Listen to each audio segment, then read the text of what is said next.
Welcome back to GMWorldWideRadio.com. This is your boy Jay Skyline and James here with the Unfiltered Sports Edition.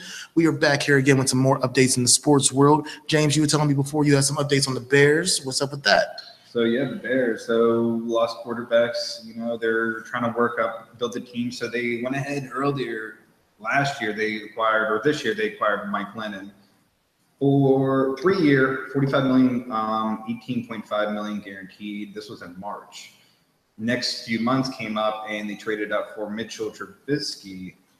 It's Trubisky, yeah. And he's looking kind of good, and there might be talking that he might start. Like, no, you just paid this man, or you're already guaranteeing $18.5 million, and you're already gonna assume maybe have him now as a backup at this point. Like, since you just pretty much did this man dirty. He's saying this is deja vu all over again because he had the starting job back in Tampa Bay, and then he lost it.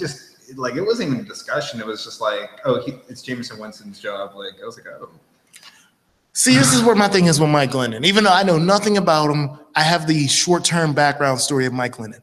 Mike Glennon started off in NC State, and there was a person there before he got there in NC State. You want to know who his name was? His name was Russell Wilson. So they kicked Russell Wilson out of NC State. That's why you had that thing where Russell Wilson had records of both NC State and Wisconsin, because he was pushed out for Mike Glennon. And then Mike Glennon had this above average career at NC State. So there we go from there. Then he gets drafted to Tampa Bay, where he's like, okay at Tampa Bay. He's actually the one that, if you remember Josh Freeman, he's the one that surpassed Josh Freeman. We don't know where Josh Freeman is. Man, I forgot about it. Yeah. So Mike Glennon goes there. He's mediocre for 2 years. And then Jameis Winston comes and he loses his job. But he never really had a full try with Tampa Bay. And you got to remember Greg Schiano was the coach, and that was the dude that was out here playing defense on kneel downs. He had a real weird situation back then. Yeah. So I mean, you remember the offense. You still had Vincent Jackson and Mike Evans. Mike Evans didn't come until the last 2 years. Yeah, but this is whenever he was playing. I thought they came around. Oh, he's been in the league for 5 or 6 years now. Mike Lennon. Yeah, people think that Mike Glennon's still young, but nah. Look at that hairline. That'll tell you how long he's been in the NFL. Not Keenan Allen hairline. Keenan Allen was a rookie with that hairline. He was when we were in high school, because we didn't go to high school together, but he had a full-time job, he had a wife, 2 kids, and a dog, looking like that. That's Keenan Allen's hairline is bad. You got to come home, bro. This is what again, I got dreads because I saw it going back. I saw it going back at 18, and I had to go we got to grow it out. You got to make a decision, man. Your hairline's at the cul-de-sac level. It's tied. It's too bad. It's gone. It's gone. Especially in brothers, man. White dudes can do the comb over and get away with it for a little bit, or you pull the Trump. But when you African American and you got your hair starts going, it's time to go. And then you're even Stevie looks wild. Stevie Wonder ain't got no friends to me. Yeah. But yeah, like I said, Mike Glennon, he's so now he's in the Bears. The Bears gave him this huge contract after the end of the season, told him he was the guaranteed starter. And then they traded up on the draft without telling Mike Glennon. That's the point that people forget. Trading up in the draft and going to get a quarterback for the Bears is something that we might think they needed to do. They never told the guy they gave all this money to that they were drafting another quarterback. So he basically lost his job before he actually got to start. So now, also, yeah, he has 18 guaranteed, but if they drop him, and that's all he gets is that 18. I mean, that's still 18 mil. For us, but for NFL players, I don't know how Mike Glennon's living. Yeah. But he's also the thing about Mike Glennon that makes him so fascinating for a lot of people is he's 6'7". Yeah, he's really tall. So he's one of those big quarterbacks that everybody wants, that big, tall Ben Roethlisberger, Donovan McNabb quarterback that could take hits. And you got to have the talent above it. And I've not seen the talent on top of Mike Glennon. I'm not saying Mike Glennon's a complete wash. I can tell you now that I would rather attempt to have Mike Glennon start over Christian Ponder and Blake Bortles and who's the other dude in that list of quarterbacks that are really sorry. But there's quarterbacks that I'm I would try Mike Glennon before I pull out one of these sorry dudes that I just haven't been convinced are sorry. Would you say Josh Freeman? Josh Freeman never had a real chance. I don't think he really did. But I understood at that point that Josh Freeman's time had run. Yeah. So, that's the difference. Is I don't think Mike Glennon would be second on my short list of quarterbacks that never got a true chance behind Colt McCoy. I kind of blame them with the running game mainly for their quarterback. I feel like they don't run enough. And then they had the injured muscle hamster. But the muscle hamster seems injury prone to me. Doug Martin, it's just that he hates his nickname, so I like calling him by his nickname. But yeah, the muscle hamster, not like he gets hurt a lot, and they have had some decent backup running backs recently. But but that was back over, like I said, the Tampa Bay side. With the Bears, there's nobody. They ain't got no team. They ain't got no players. They ain't got no. There ain't no. They wow. I know they have the last year's rookie phenom Jordan Howard's the starting running back. He was like second in the league in rushing last year. Yeah. But after that, they ain't got no wide receivers. Kevin White's always hurt. Kevin White got drafted like 3 years ago and has never played. I don't think he ever played. And so that's their wide receiver situation. And so yeah, this is gonna be an interesting year with the Chicago Bears. So like I said, they're taking probably an L for the whole entire. I would say they're probably going to be my second or third worst team in the league. Again, I'm hands down saying that the Jets are going to be the worst team in the NFL next year. I'd be shocked. I would be shocked when the Jets win their first game. So the Bears have a lot more hope to me for that. You feel that with Chad Henne, do you think Jaguars are ahead of both of those teams then? Yeah, because the Jaguars have a lot of good players everywhere else. And they just have a terrible quarterback. Yeah. And Chad Henne is not like a great quarterback, but he'll get them 4 wins if he starts all year. He'll get more than 4 wins. I don't see any more than 4. Come on. All right, think about the team that's like right on the AFC South real quick. All right, they had to play Indianapolis twice. You think they're going to lose twice to them? No, because Andrew Luck's not going to start until week 6. All right, and then twice to Tennessee. They're going to lose to Tennessee twice. And then twice to. I think they'll lose to Houston twice. Houston twice, yeah. I don't know who the other. So I think they might be able to beat the Colts because I have no clue who the Colts' backup quarterback is, and if they play the Colts within the first 6 weeks of the season, it's possible. Because the Colts to me are the same. It's been the same since they had Peyton. When the quarterback goes down, that team is gone.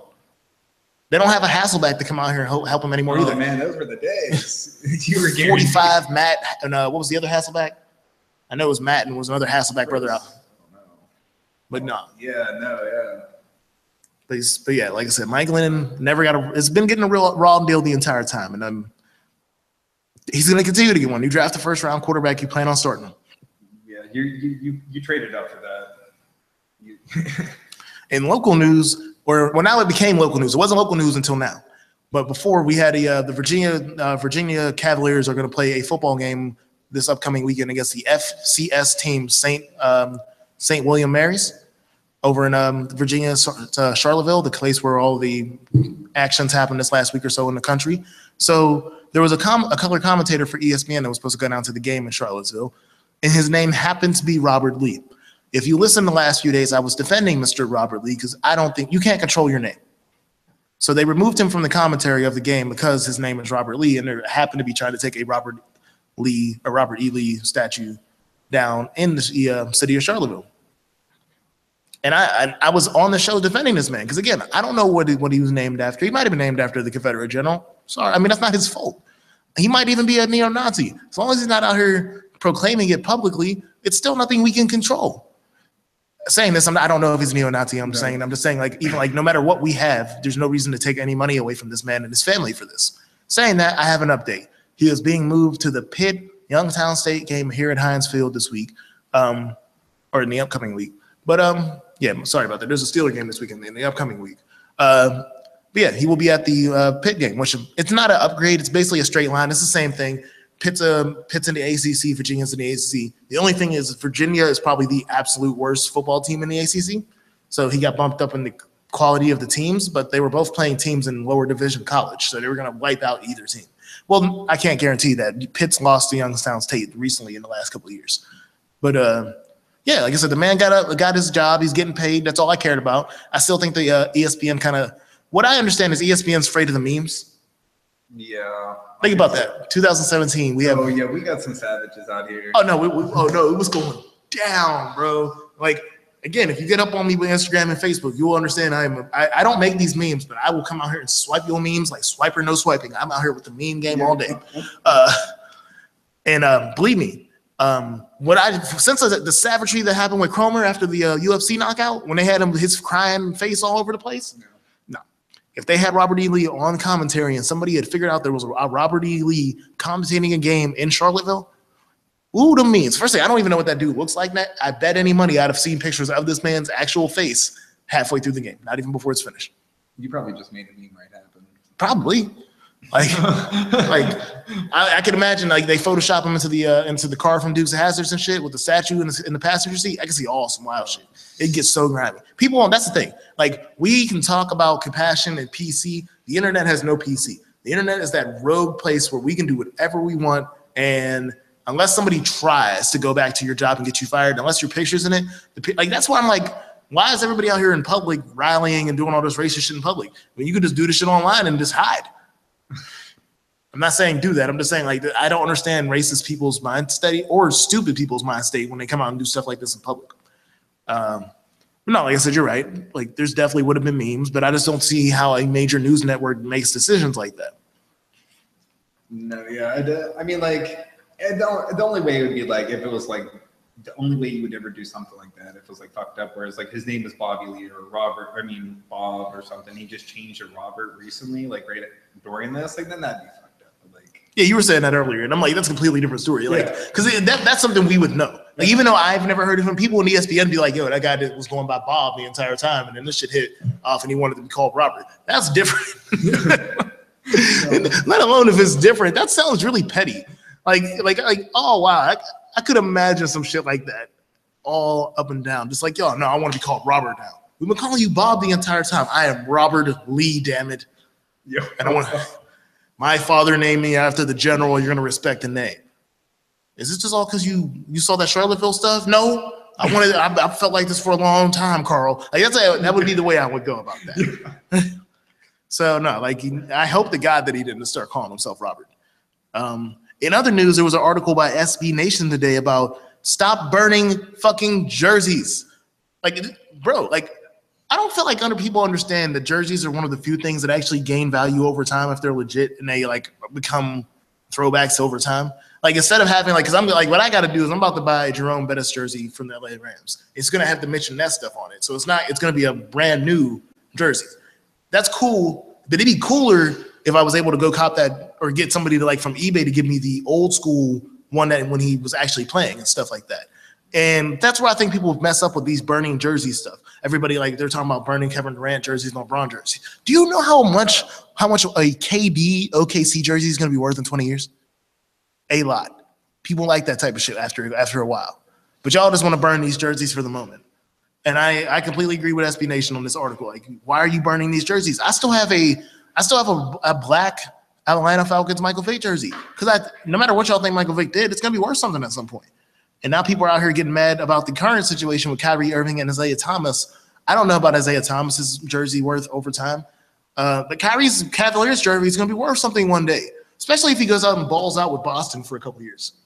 Like I don't feel like people understand that. Same thing with I know my brother still has a Carmelo Nuggets jersey with the rainbow throwback. Oh, that's cool. I guess people don't understand. Like unless you're one of these players, like I can see why you'd be mad if you got a Darrelle Revis jersey. I don't know how much Darrelle Revis jerseys are going to be worth because of the amount of teams he's played on. But I mean, like, what about just taking his name off and you could always put a different name? That's corny to me. It's corny as hell, but you could at least have a jersey. No, I don't think you should ever get rid of like. I don't think like if it's a good jersey like LeBron or Kevin Durant, like don't be getting rid of that. Somebody wants it. Somebody out there wants that. Yeah. And the only jersey I've ever actively gotten rid of on purpose was my Sam Bradford rookie jersey. And I will admit, it was before this article, and I was very impulsive about the fuck Sam Bradford wave when I was done with Sam Bradford's jersey. And even though I don't believe he'll ever become a legend, I do regret as hastily getting rid of that jersey as I did. Now, like I said, I don't think it'll be worth anything. I don't think that Sam Bradford's about to be out here balling with the Vikings. I kind of hope that Teddy Bridgewater gets his job back so he can prove me right. No, like that was the only jersey. Like I used to have two Michael Vick jerseys, but I got one messed up playing football. That was just like me playing football. But no, like I still got my Torrey Holt jersey from St. Louis. There's still a couple other jerseys I'm forgetting off the top of my head. But no, I don't think at this point throwing away jerseys of prominent players that switch teams makes no sense. Like again, you might not like in 20. Like I said, that's like 20 years ago. Nobody thought we were gonna have apps like Let Go, like where you could just take a picture of that shit and put it online, and somebody would come buy it for $80.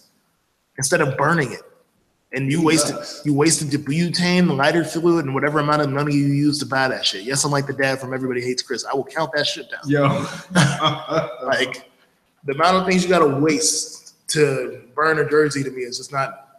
It's not worth it. Again, this also goes back to my logic. I was talking to Bricks on a couple days ago while he was out in Hawaii. My logic on jerseys, there's only two things. Either a bona fide legend, like this dude's going to be a legend.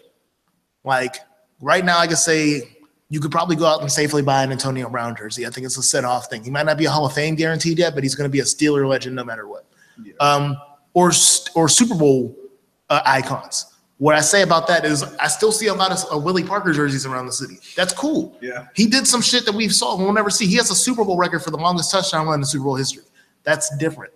Those are the only two ways that I see it, though. You either got to be a bona fide legend or you got to do something crazy in the Super Bowl. The only asterisk is if you got a family member. If your family member makes it, I don't care if he is the 12th-string dude on the practice squad. You rep his jersey. That's the only way, like family or friends. If your family or friend makes it to the league, rep that jersey. Yeah. And also understand that jersey ain't going to be worth nothing, so that's really a sentimental thing. But outside of that, legends, Super Bowl icons. Like, who's a perfect example? David Tyree, the guy that caught the Super Bowl pass from the Giants to beat the Patriots. I can see why. I don't even remember how many yards he had in that game. Probably only had like 80 yards in the entire Super Bowl. But he caught that pass that was glued to his helmet, and that was the game. I can see why people might still have that jersey. I would have that jersey. He got dropped from the Giants 2 years later. He ain't on the team. It doesn't matter. You're right. It doesn't matter. But he had a legendary sports moment, and that's what I say with that. Like if you have a legendary sports moment in that sense, you get the pass. Antoine Randall. Do you remember when he threw the touchdown pass in the Super Bowl? Yeah. That's another person. Like I'm only using Pittsburgh references because I'm not that into the Super Bowl icons of smaller teams. Who was the quarterback from the Patriots a few years ago that caught the pass against the Seahawks? I can see his jersey being bought. You remember when they should have ran it with Marshawn and they passed it? Oh yeah. Yeah, that guy. Those are the type of people that I'm like, yeah, if you have his jersey, and I'd be okay with that. But burning sports jerseys are pointless to me. And again, I learned my lesson. I had a Sam Bradford jersey before his first game. I had it like. The draft was in April. I had a Sam Bradford jersey by June. I ain't never doing that again. Like that's why you will never see me with a Todd Gurley jersey. I need to see Aaron Donald take like 2 more extensions before I even try to get the Aaron Donald jersey. Just because I've been trying to get a Pitt Aaron Donald jersey. College jerseys are different. Anything I say has nothing to do with college jerseys. That's a fully different conversation for another day. But when it comes to pro jerseys, legends are champions. That's it. I don't see why anybody should have a Joe Thomas jersey. As for people that don't know Joe Thomas, he's an 11-time Pro Bowler from the Cleveland Browns. Yeah. Or the same thing. Like that's why I don't like. I kind of feel bad for a dude that bought that Sammy Watkins jersey for the Bills before he got traded. But I'm like, if Sammy Watkins spent his entire career on the Bills, that jersey ain't worth shit to me.